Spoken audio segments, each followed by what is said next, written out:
आदरणीय धर्म प्रेमी सज्जनों, सादर प्रणाम। मैं जेठालाल विश्वकर्मा आप सभी का हार्दिक स्वागत करता हूँ।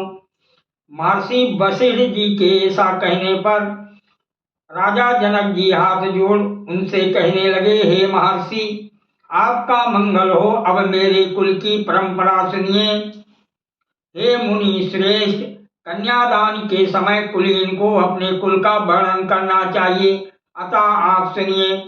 अपने शुभ कर्मों द्वारा तीनों लोकों में प्रसिद्ध धर्मात्मा, सत्यवादी तथा वीरों में उत्तम निनि नाम का एक राजा था।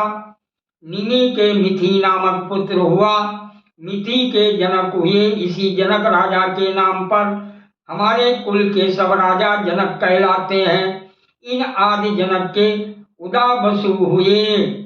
उदावसु का पुत्र धर्मात्मा नंदीवर्धन हुआ और नंदीवर्धन के पुत्र सुकेतु हुए। सुकेतु के धर्मात्मा देवरात हुए और देवरात का पुत्र राज ऋषि बृहद्रथ हुआ। बृहद्रथ का पुत्र महावीर अत्यंत वीर और प्रतापी था।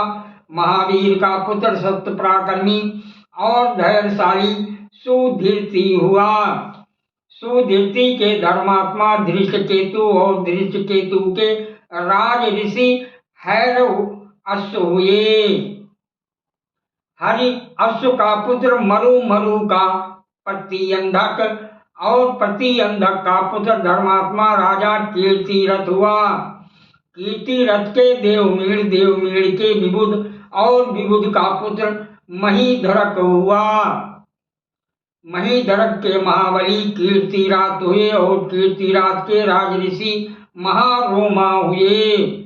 महारोमा का पुत्र धर्मात्मा स्वर्णरोमा हुआ और स्वर्णरोमा के राज ऋषि हर्षरोमा हुए। धर्मात्मा हर्षरोमा के दो पुत्र हुए। उनमें बड़ा मैं हूँ और दूसरा वीर कुशध्वज है। हे मुनि श्रेष्ठ, मैं प्रीति पूर्वक दो वधू आपको देता हूँ। सीता श्री राम के लिए और उर्मिला लक्ष्मण जी के लिए आपका कल्याण हो। वीर शुल्का सीता जी को जो देव कन्या के समान है और दूसरी उर्मिला को मैं 3 बार कहकर देता हूँ, इसमें कोई संशय नहीं है। सादर प्रणाम। जय सिया राम जी की।